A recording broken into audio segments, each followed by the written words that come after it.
You should have a handout if you don't about today's guest, Rob King. We promoted him on Monday. A lot of you came, that's great promo.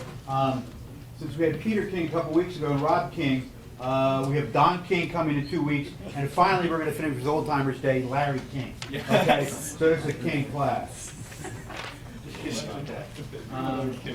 Moderator today is John Affleck. He's our night chair in the Curley Center for Sports Journalism. He's going to do an introduction. We're going to ask Rob a few questions. He's going to give some great answers, and then maybe a little bit earlier than usual, we're going to open up the floor to you folks to ask Rob some questions, okay? So yours, John. Great. Oh, one final thing. Sorry, I sound like that, but one final thing. As always, this is exam eligible for my class, and our famous Joe, who once again is videotaping this, we'll have it online within the next couple of days, and also we'll put Peter King online as well. Great. So for COMM 476ers, we're doing top 5 things that Rob says for class, doing class tomorrow. And I picked Virginia, so sorry guys. So no thanks to the airline system. Rob King is here today. Heroically drove in yesterday from Philly. Let me tell you a little bit about Rob. He is a senior vice president for Sports Center and News at ESPN. His portfolio includes obviously Sports Center and all the news gathering operations at ESPN. He's had a varied and very interesting career in both newspapers. He was a deputy managing editor at the Philadelphia Inquirer, also worked at the Louisville Courier, and also worked in newspapers in New Jersey, and then has had a variety of roles at ESPN prior to taking on his current role, which he was named to in just in January.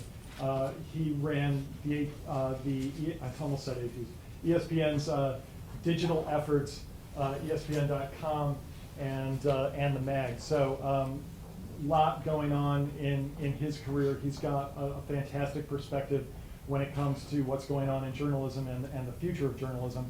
And we're really happy to have him here today.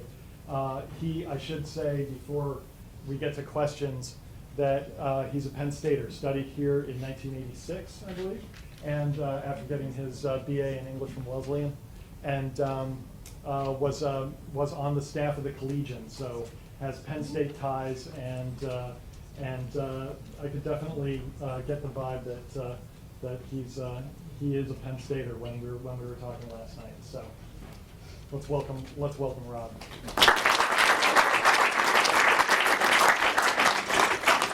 So the format, I'm just gonna start you off with a couple of questions. Michael, chip in, and then we'll open it up to you. First of all, I'm interested in your thoughts. You've been with ESPN for about a decade. Yep. And I'm interested in your thoughts on how news gathering has evolved at ESPN, both in terms of content and form, over that time. And I'm wondering also if you can describe for us a little bit about your vision for SportsCenter and where we're going with this sort of touchdown program in the future. Well, the first thing is you all are partially responsible for how news gathering has changed because you are not likely to have started off the morning reading a newspaper with a cup of coffee. You may never have done it, actually. You're not likely to sit down and wait for an evening newscast to find out what has happened. You're not even likely to go to a major media outlet to start your day. You're likely to go to your personal channel, whether it's Facebook page or Twitter page or things your friends are sharing with you. The news cycle has just become a lot faster. It's much more about immediacy. So Justin Bieber gets arrested. You know that within 5 minutes. Within an hour, you get to see the arrest video. You get to see the video from the trial where he tries to stand up to the attorney. You get to see all of that, and you don't have any expectation of having to wait. So when I was at the Collegian, we would spend days and days on a story, and we'd publish it, and we'd expect it to be the first thing that everybody saw. And that was also true at all the other newspapers I worked at. And for a while, it was true at SportsCenter. we would be done doing live sports centers after the overnight. We'd tape a sports center from 1 o'clock in the morning till 2:30, and then it would run over and over and over again till 3 o'clock when we went into live programming. And the first sports center was at 6 o'clock. That's when you'd get your first shot at seeing what we did. And then we wouldn't do sports center again until 11, and then we'd start again at 1. But that's not the world now. You don't have to wait for anything. You don't expect to wait for anything. You don't expect to pay for anything. Most of the time when you're consuming content, you're consuming on the smallest screen you own, not the biggest screen. And that's just, most of the time you're not even reading a story, you're reading 140 characters. Or you're watching a piece of video that is now, what's a Vine? 15 seconds, 10 seconds? So you get 7 seconds, right? So that pace, that immediacy has certainly changed everything around news gathering. We're live 18 hours out of the day now. And we spend a lot of energy trying to make sure that people don't think it's the same show over and over again, because we know that you'll just get bored and move on. And it's not just a generational thing, it's just a broader behavioral thing. It's the pace with which we live. So we try to be really responsive to that.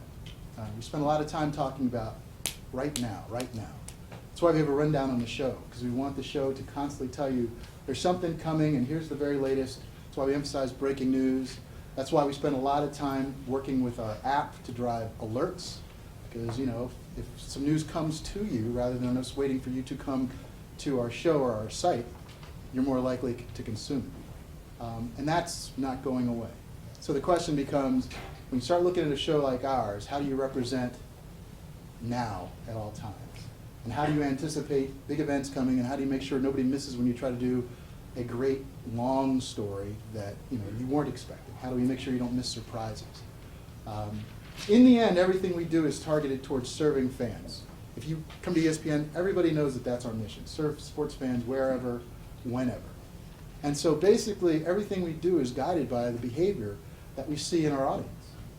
And there's tons of measurement. We know television ratings, but we also know how many people are on our digital platforms in the average minute. We know how many people where people are coming from and where they go next. We know what people are sharing. All that stuff is knowable, and it guides what we build. So when you ask about where SportsCenter is going next, I think, well, the first thing is we're going into a new studio in late May. And it's unbelievable. And when I say it's unbelievable, I mean it is unbelievable. Right now, our SportsCenter set looks, how many people have ever seen SportsCenter? Just kidding.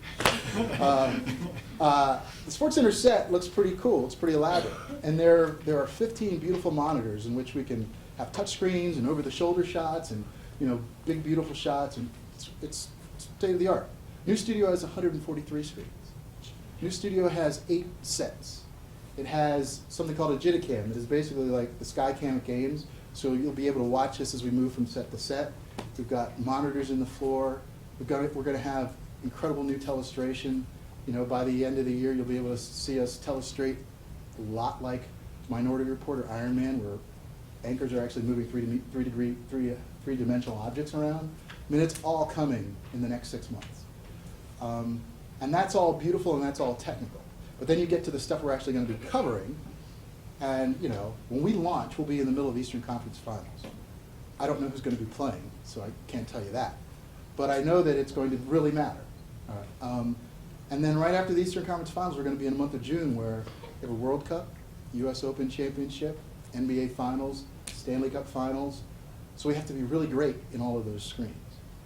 And not only while the games are going on, and not only while SportsCenter's on, but in between, because you're moving around, you're doing a lot of things with your lives, and we don't want you to miss that there's a World Cup match that started at 4, or that Phil Mickelson took the lead at 5:30 at Pinehurst, or that LeBron or Kevin Durant or somebody's getting ready to go off. We don't want you to miss it, because you got other things you can do, other things you are doing.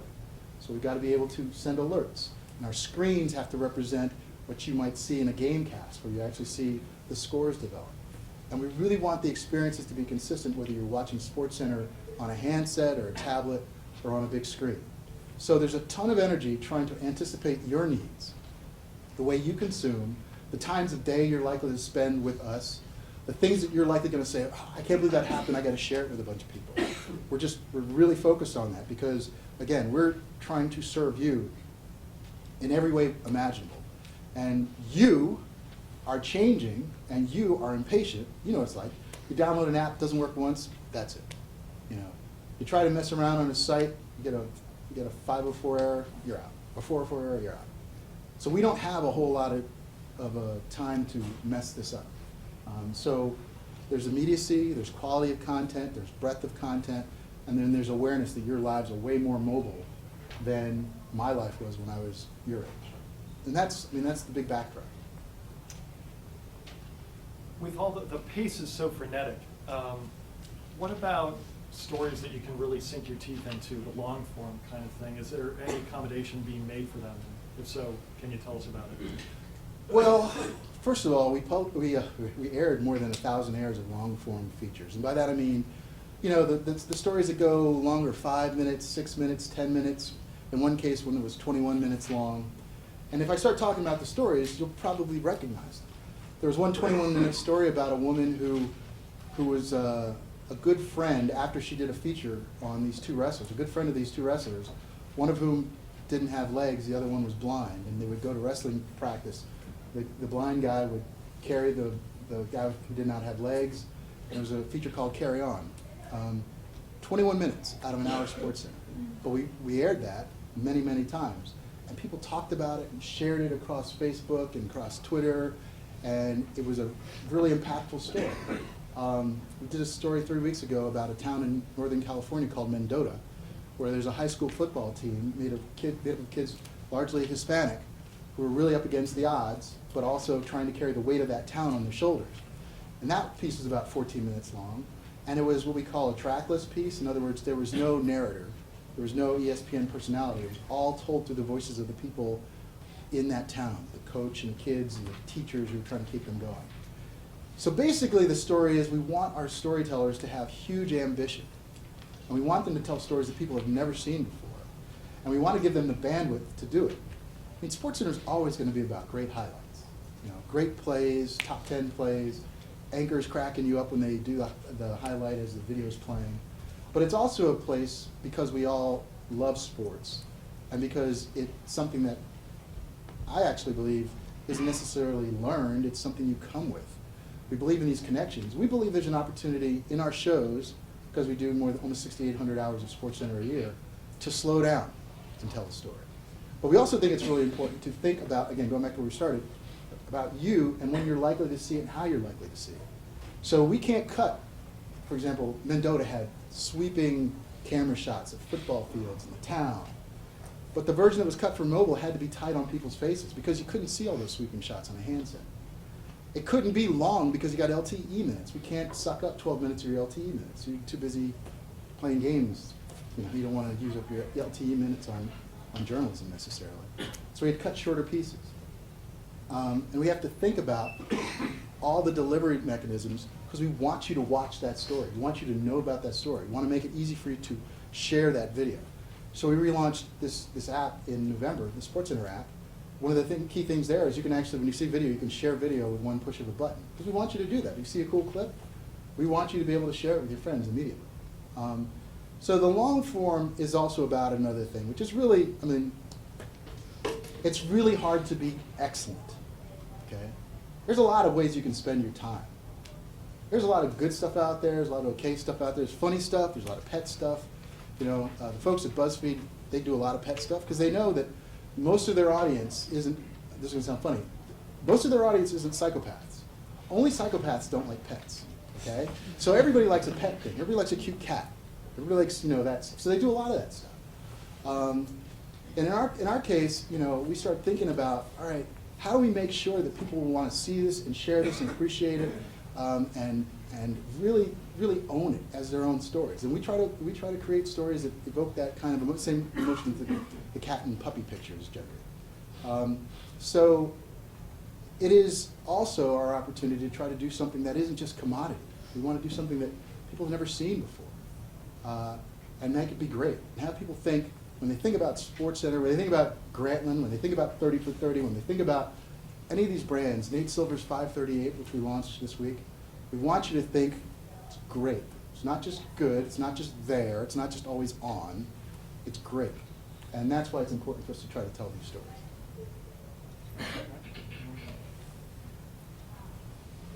The business model of ESPN overall, in what ways is it unique to any other product out there? Well, I have to be careful as to how I answer this. The top line is we have what's called a dual revenue stream. So cable subscribers pay us a certain fee per subscriber, in order to get our content on their channels. So we have that. And then we sell advertising.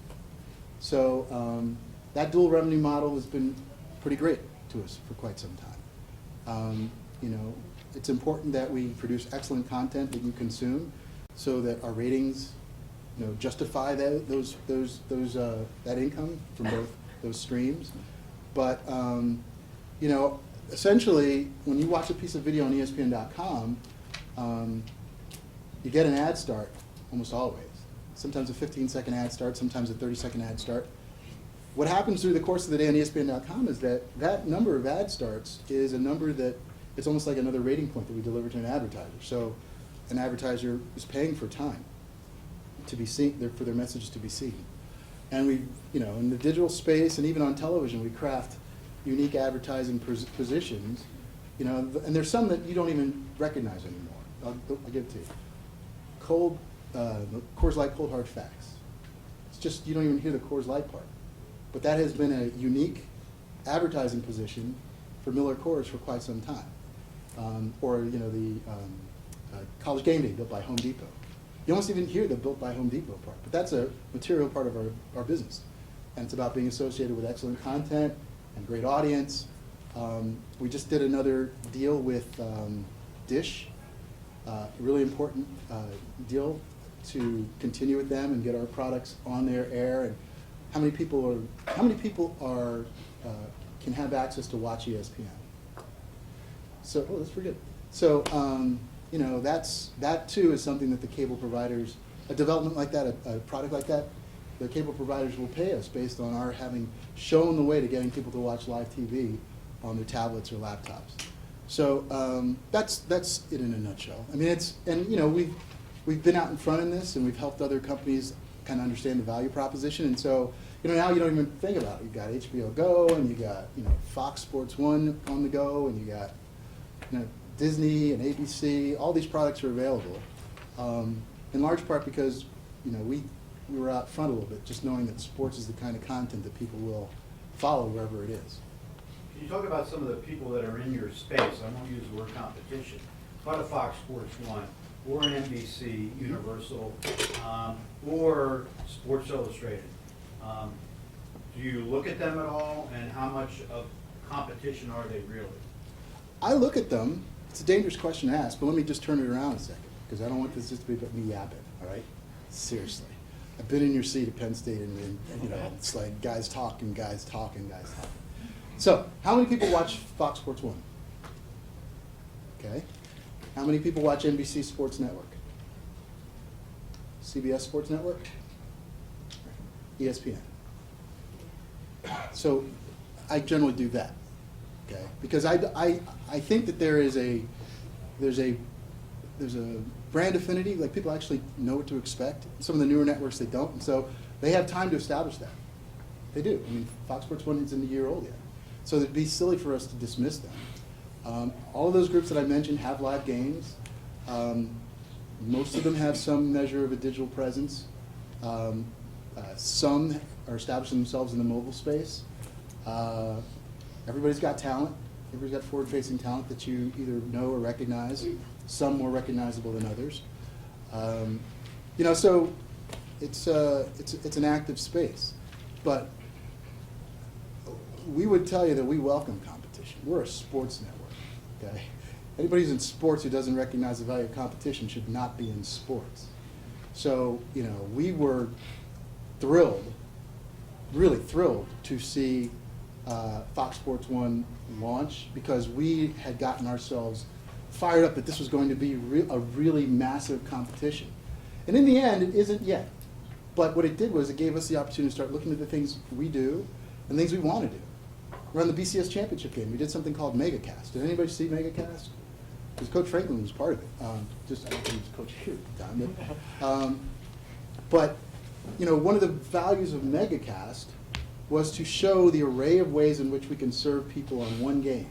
So there was one channel where you literally had celebrities coming in with Michael Smith and Jamel Hill, and you didn't know who was going to walk in. I mean, at one point I looked at the screen and Tim Tebow was in there with, I forget who else was in there, and then there was a movie star in there. It was crazy. And then the other channel was just coaches watching the game like just a whiteboarding session the whole time, and it was fascinating. They were actually calling plays before the plays actually happened in the game. And then there was a feed purely for Auburn and a feed purely for Florida State, an audio call feed, and we called it MegaCast.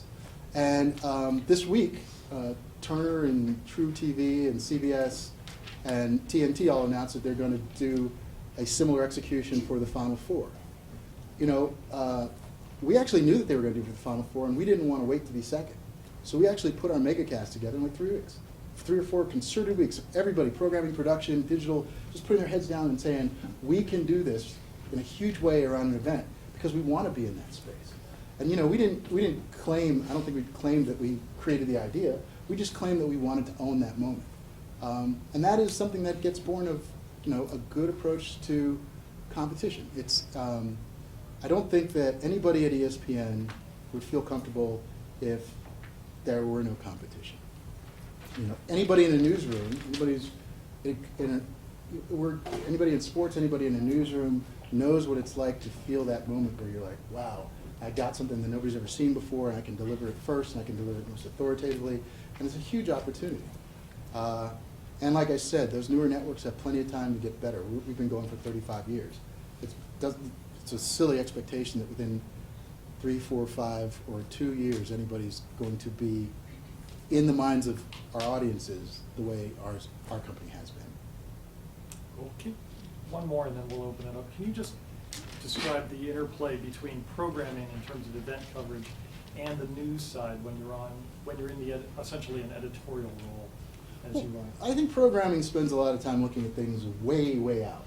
You know, programming it's a collection of folks who are charged with making the best use of the rights that we buy. So we buy the rights to put video on air from the various leagues and conferences, and the programming team is charged with making the very best use of that. So they try to schedule games, and they think about what hours people will be watching television, and they're living in that world.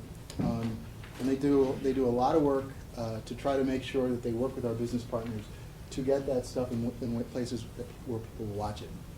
And from a content perspective, we look at the sports calendar very differently. You know, we anticipate the game coming up. So we're in pregame, we're in-game, and we're postgame. We're covering it.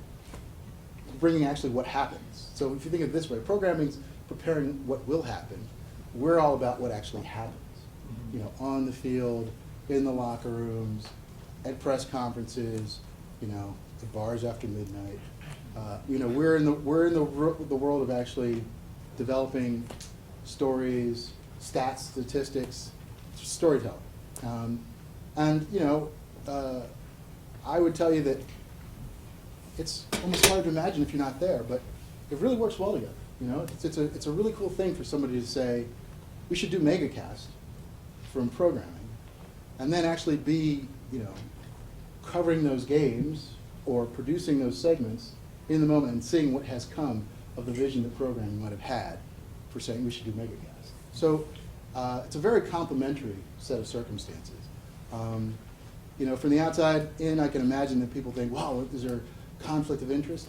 I can honestly say, never had any instance with programming or anybody else where I was told, nah, you can't do that. You can't go there. I've had calls after the fact from some of the business partners, you know, whether it's an angry coach or SID or what have you about, you know, I didn't like that you did that story.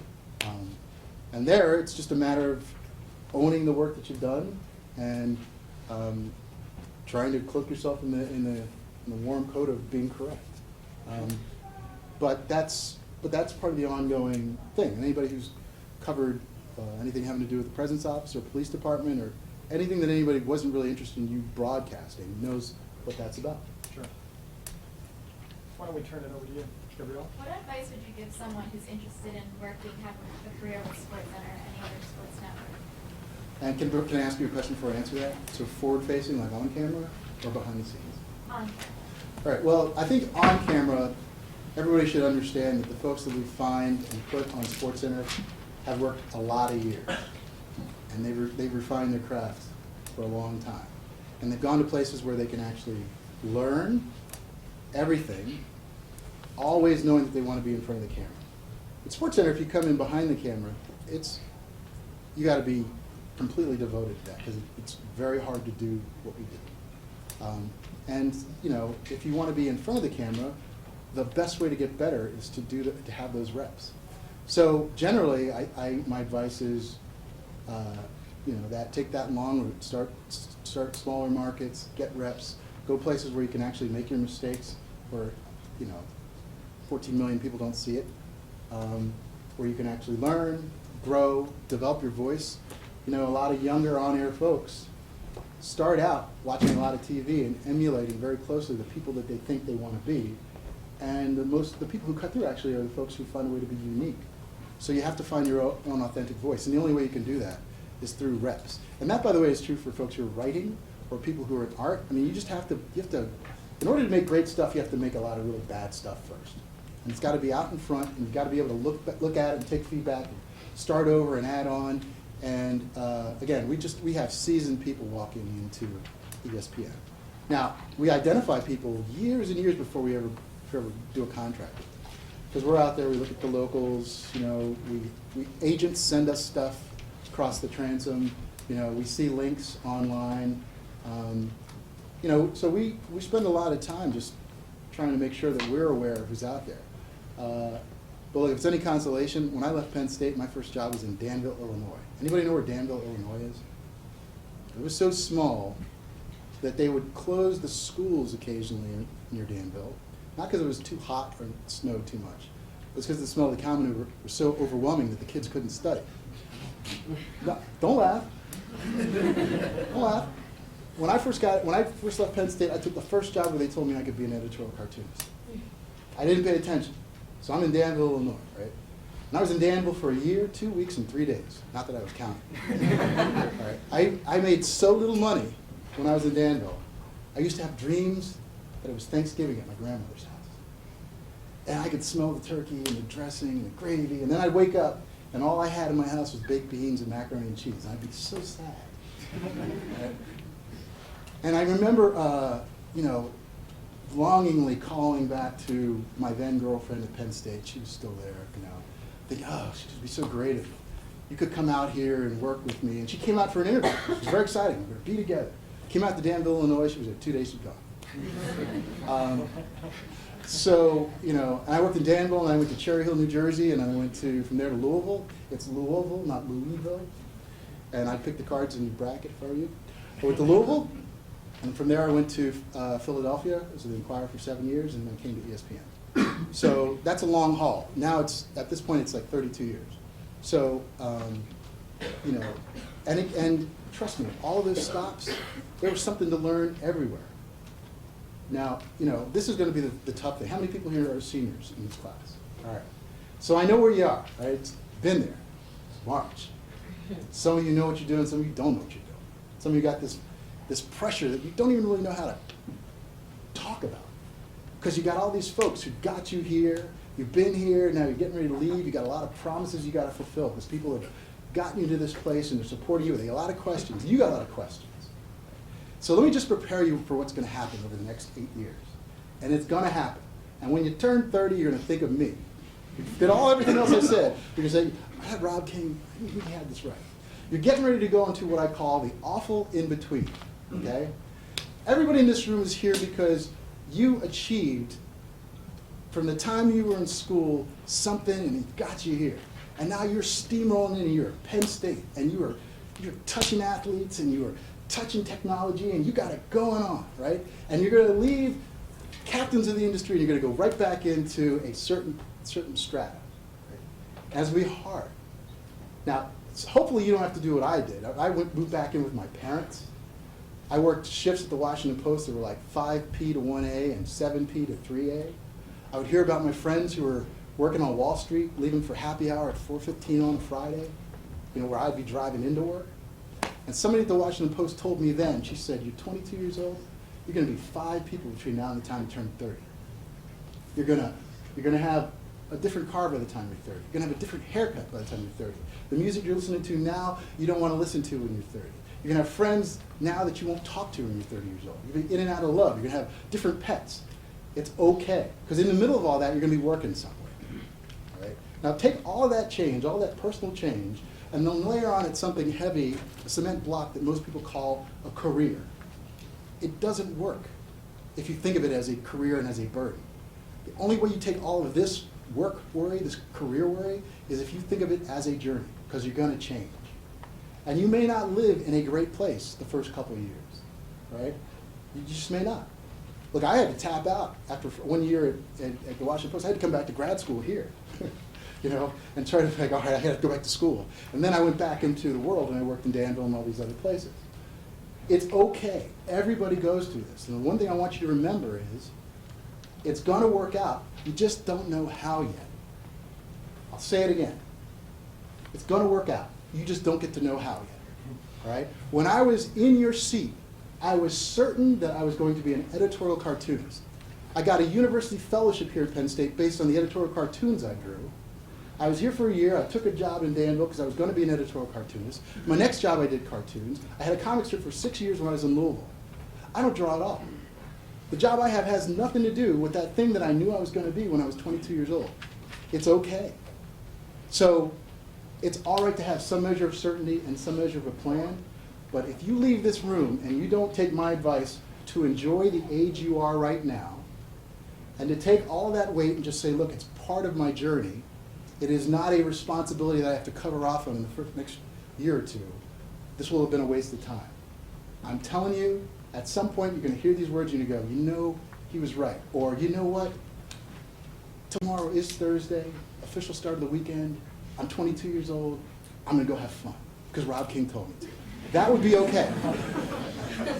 That would be okay. After COMM 476. Yes, yeah. So I say all that to say, look, you're going to have a journey. Your journey may not take you to this anytime soon, but the people who get here have earned it. They've all earned it. They've gone to places that you might not have chosen as your first stop. We laugh about those things. They laugh about carrying cameras to their own stand-ups, putting up the camera and standing there and talking and not being able to hear anybody in their RFB and hoping that it worked out okay. They talk about having worse equipment in their first job than they did their senior year in college. It's all right. It's all right. You just have to trust. That's all. And I know the other pressures from outside, family and everything else. That's a hard one to manage. I got it, you know. But it's important for you to hear that it's going to be okay. I know you guys have been working on implementing, and it has been implemented, Nate Silver's 530. You have you mentioned that. How much are you guys going to use him in front of the TV during the tournament to compete with maybe an Fox Sports 1 with the betting side of sports, and then how much will we see of him after the tournament? And I'm trying to fit 2 questions into one. Sorry, and then how is Rick Rowley going to be used? Because I was reading how his column's going to go away at some point, and then he's going to be used more for more feature stuff on SportsCenter. Okay. Could you hear the question in the back? Okay, so to start with Nate, you know, Nate was on the Sunday Night 11 talking about the tournament, which was, I got to tell you, it was a Herculean effort because he's got this whole, he's launching the site on a Monday. In order to get his numbers together, they actually had to run him through his formula, which is actually a combination of 5 separate formulas. 64, 66 teams, had to get all the numbers right, had to develop the graphics for the site, and then go on air and then be lucid. And excuse me, Rob. We saw that clip. Oh, you did? SportsCenter, yeah, the other day. So, you know, here's Stu Scott asking Nate a bunch of questions. In the early questions, Nate was comfortable because they were very specific about Wichita State's draw. And once you got to and who's going to win, he was like, I wish I hadn't done so well in politics because this might be my downfall. First pass. There are lots of things that Nate's going to weigh in on. He's going to weigh in on weather. He's going to weigh in on a lot of factors, specific factors around specific sports. And I think the site has many people who are going to be contributors, so it's really about 538.com rather than Nate, just like Grantland's more about Grantland than it is about Bill. So I was driving up here last night, and Carl Bialik, who's one of the mathematicians on the 538.com site, was going on radio to talk about the tournament. So you're going to see and hear from a lot of different people from 538, and Nate will do it. Nate is also going to do work for ABC News on politics. You know, we're both owned by Disney, it's all one family, so Nate's going to do some work for them. So he'll have on-air time in a number of different ways. I hope that answers that question. The Rick Riley story is slightly different. We got to the point with the work that Rick is doing for television where we just felt like this was his strongest role going forward. And, you know, highly, highly decorated writer, certainly at the point of his career where he wanted to do something that had a little more focus.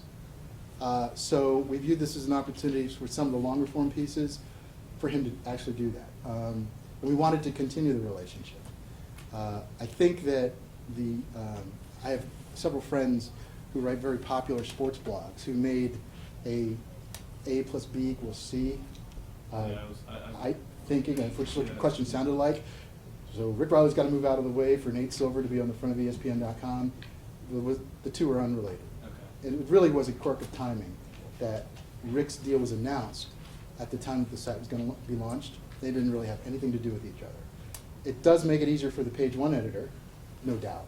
But I think the day that Nate launched, Rick was still on the front page. So if you go back, Bill is sitting next to Nate and Rick is underneath them. So it wasn't a matter of clearing out real estate. It's literally a matter of where both of those things are sort of rising. Chris? ESPN and SportsCenter specifically have had a legacy sort of defining the conversation of sports for the week. Is that something that you guys try to do every day, or is that something that just sort of happens? It's a little bit of both. I mean, you know, if you have tweets like that, the conversation of sports does this, right? So there are some things that just pop out of nowhere, and we're like, whoa, maybe we should pay attention to that. And then there's some occasions where we'll have a guest on, and that guest will just really be compelling, and the things that guest will say during the course of the day can change the conversation around sports. You know, we didn't decide that Phil Jackson was going to be the conversation of sports yesterday. Jim Dolan did last week when they announced that press conference will be Tuesday. That's purposeful. They got to figure out a day where it's going to capture everybody's attention. They could have done it on Friday. They probably looked at the sports schedule and said, let's do it Tuesday. You know, all the media will be in town, and you know, I don't know for sure, but I'm just saying sometimes the people we cover move the needle. LeBron James decided he was going to name his Mount Rushmore of sports, right? And he knew the reaction that would have. He didn't know the reaction it would have when he forgot Bill Russell, but he knew that he was going to cause a reaction when he made declared a statement that there were 4 people who were better than everybody else. So, you know, it's a mixture. The difference I would say is we're doing this 18 hours a day, 24 days, 18 hours a day, 365 days a year. So, you know, we live this life of the sports fans conversation. Now, what I hear in your question is, so do you guys do too much Tim Tebow? Do you do too much Kobe Bryant? Do you do too much LeBron James? Do you do too much? You know, yeah, I know. And the answer is, it's very hard to pull things apart. You know, Tim Tebow draws eyeballs and evokes emotion. Jeremy Lin evoked emotion. RG3 evokes emotion.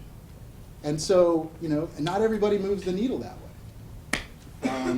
It's why you do anything Michael Jordan, it'll still catapult all these conversations. All you have to do to get the sports world angry is say, so-and-so is as good as or better than Michael Jordan.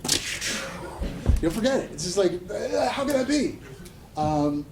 You know, Red Sox, Yankees, we've heard all these before. And so in some cases you could say, well, let's do some smart counter-programming. You know, I know at ESPN.com and the magazine spend a lot of time trying to work our way between the established tastemakers and then identifying who's next. But it's just part of doing this every day, all year long. And there's nothing malicious intended. It's about sports fans. Look, sports fans either cheer or they boo. So if you pick somebody who's very popular, you know there's people over there like, I hate that guy. Yeah, sorry. To that point then, when you hear somebody say something like, oh, well, ESPN's talking too much about Tim Tebow, is your thought, well, we need to change up our programming, or, well, they're talking about ESPN, so that's a good thing? So I'm sure there are people in the building who think they're talking about us and there's no bad publicity. My point of view really is, okay, what do the numbers say? Like, are we really doing more? And in some cases, yeah, you look at the day and you look at the rundowns, you go, you know what? We did over-index on Tim Tebow. I think on balance, though, it just depends on what categories you want to draw. But if you created categories of content, you'd see, and I know that, I think Deadspin actually did this, where they did a bar graph about the number of appearances of LeBron. This was of June, by the way, hardly fair. June, during the NBA Finals, the mentions of LeBron were way up here, and the mentions of Tiger were way up here, and, I think there might have been some RG3 stuff because of the offseason, and it was, it was limited to a set number of players, and that was held up as a fact of SportsCenter's, being so single-minded about topics. In truth, I spend a lot of time, and a lot of people spend a lot of time, thinking about what fans are doing. So I'll give you an example. We create this app, and you can personalize the app. You can personalize it for the teams you want to follow and the sports you want to follow, right? So all the numbers are there. And so we know where most people are spending their time. And guess what? They're spending time with the Lakers, and they're spending time with the Yankees, and they're spending time with the Red Sox. And we made it completely agnostic. We hired football writers for all 32 teams. The reason we did that is because we did the numbers. We found out that of all the traffic and of all of our digital properties, more than 80%, high 80s% of all that traffic was coming in through either 6 sports or 100 teams across all sports. Right? And of those 100 teams, 31 of them were NFL teams. But we decided to cover Jacksonville anyway. So the point being that we actually looked at the data as to who's doing what and when and how. There are only 2 hockey teams in that top 100. So when people say, oh, you're not doing enough hockey, well, we do a lot of hockey. You can ask Steve Levy, John Buccigross, Barry Melrose. We do actually more hockey highlights now than we ever did. Now part of that is we're on air for 18 hours a day and we have greater bandwidth to do it. But Levy Lounge was on last night and they went pretty strong with hockey because the other stuff was pretty light. So we can actually look at the numbers and identify where, if we spent all of our energy, we'd be serving fans the most. We also know how people feel about individuals and which individuals move the needle. And trust me, you think NBC wants Tiger Woods to play or not to play? Right? There's a big difference. So again, we're mindful of what the audience is telling us. Yes? ESPN has such a wide range of audience, like from little kids to avid sports fans. How do you know what to show that might be, important for an avid sports fan but controversial for a kid? Yeah, it's tough. We did an outside the line special report on the N-word a couple weeks ago. Now, trust me, there were a whole lot of people raising their hands saying, "I want to work on the N-word show." We knew that was fraught with peril, and we also knew that it could catch some viewers in the crossfire because we're going to talk about heavy stuff. So if you saw it, what you notice is we rated it M for mature. We kept the rating up the whole time. Every time we came out of break, we advised people that there were mature subjects we were going to talk about. We went through this when we launched Grantland. We launched Grantland. We had started off Grantland. There used to be, for the first, I think, 6 weeks, when you launched Grantland, there was a prestitial, which means a screen popped up before you got to Grantland that said, Grantland touches on subjects that are occasionally, it touches on material that's occasionally for mature audiences. Parental guidance is suggested, and then it wipes away. And that's the same thing we have in the Bill Simmons' BS report if you listen to that podcast. Because we're trying to tell everybody, watch yourself. But we also know when SportsCenter's on and the show's live, so we know, okay, this is going to be on Sunday morning at 10. We should probably be aware of who the audience might be. So again, going back to where I started, we're really focused on what the audience is doing, who the audience is, where the audience is, and that guides a lot of conversation. Can you talk, QR, the QR code? Yeah. I think it's relevant for all the seniors. Oh yeah, so this stems from a conversation we had last night. So one piece of advice around job interviews, okay, listen to me now, watch it. The job interview is not about you, ever. It's about the person who's hiring sitting across the desk from you. He or she has a problem to be solved by this job opening. It is your job to figure out what that problem is and represent yourself as the solution to that problem. They're not particularly interested in all the other stuff you've done that doesn't have anything to do with the job they have. So to your point about wanting to be on air, but there's an opening for a PA, that doesn't solve a producer's problem. Somebody needs to cut VOs and cut highlights and run shot sheets, and that doesn't solve that person's problem. It solves your problem because you want to be hired by a TV network, but it doesn't solve the hiring manager's problem. And I'll give you an example. So we announced in September or October, I think September. September is the first month that we had more mobile traffic out of our digital traffic, more mobile than desktop, first time ever, 51% mobile. Found that some 38% of the people that came to our digital products were mobile only. So in November, I have somebody come in for an interview, and she's got a resume, and she puts her resume down on the desk. Has her name, phone number, QR code. That's it. So I have to pull out my mobile device, look at the QR code, and there's her resume, and there's her video clips, and there's the things she's done online, and it was amazing.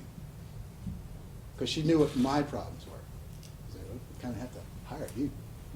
My point is, when I was at Penn State, we used to have to go up to the library in this building and get this book. It was a red book. It's called Editor and Publisher's Yearbook. Okay. And in that book was the names and addresses of every newspaper editor, every managing editor, listed all the staffers. And remember, I wanted to be an editorial cartoonist. So I would get this book, and I would scour through all of these listings of newspapers, hundreds and hundreds and hundreds of newspapers. And look, first of all, to see whether they had an editorial cartoonist. If not, I'd go up to the managing editor and the address, and I would write all this down, handwrite it, and then I would write a letter to everybody saying, hey, I'm an editorial cartoonist, I'm getting ready to finish university fellowship, do you need any help, blah, blah, blah. I didn't know what the stories were in those newspapers. I didn't know what the newspapers looked like. I didn't know if the managing editors were still working there. I didn't know if I had the right addresses. I didn't have any information. You have way more access to information about anybody you would apply for a job with. Way more access. You could go and find out everything that's going on with the company. You could do Google News searches to find out whether there are any news stories around things that went really well or went really poorly. You could find out whether general managers at TV stations have been quoted about where that TV station is going next and the kinds of things it's trying to do to serve audiences.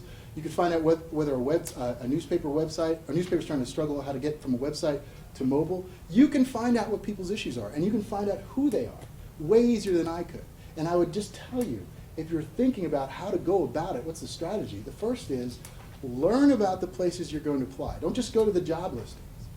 Now, you can go to the job listings, but that's just the start of it, folks. That's when you have to start doing the work around what does this listing really mean, and where do they really want to go, and how do I present myself as that person's solution? So, trust me, this is something that I did not have when I was your age, which is why I moved back in with my parents to start. So, by all means, use that. Other questions? 2 minutes. Yeah. One more? Anybody got one? That was a good fake. How much more are we going to see the MegaCast in the future? Is it only going to be for big conferences? Yeah, like we don't want to national waste it. championship? It's a huge opportunity. I think there's a very good chance you'll see it at the World Cup. In multiple languages and multiple sites, very good chance of that. And we do care because this is the first year of the college football playoffs, so that's an opportunity. But we're not going to overdo it. And you had a quick one. Okay, going back to my question earlier, you were saying you have to start small and eventually they'll find you, but do you necessarily, I don't want to wait for sports that are a big network to find me. Is it wrong to start sending things out? Do I wait for the opportunity to be posted somewhere? Yeah, there's a couple ways to do it. Like the first is you always want to start. Like I have 10 people that I've been watching their careers for years now, and you start the relationship in a way that doesn't have to turn into something right away. So the way what that looks like is I had somebody send me. I met somebody, Marquette, years ago, and she's now on Fox Sports Midwest. But years ago, I met her, Marquette, a thing like this. Walked up afterwards, and she said, "Listen, I'm bilingual. I'm really interested in being broadcast. Can I send you an email from time to time?" So she would send me what she was doing. Ended up she got a 6-month internship at ESPN. Learned that she didn't want to live in Bristol, Connecticut, and that she wanted to go elsewhere. Found another gig. So this is now probably literally about 7 years now, where she's now an anchor. You'll see her on Brewers broadcasts. She's she's does either sideline or she does stuff in the booth, and she's rising. But I'm happy to have those ongoing conversations when they don't end in a can I get a job now? And there are lots of people who are willing to do that, willing to look at your videos over time, critique what you're doing, because it's all part of the journey. And I'm really proud of the people that I've spent time with over the years. Awesome, thank you. Yeah. Let's all thank Rob one more time.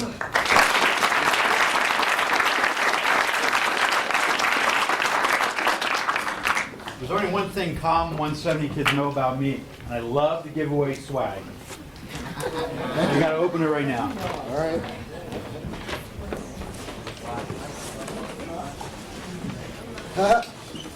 I need this. Nice. That's good, right?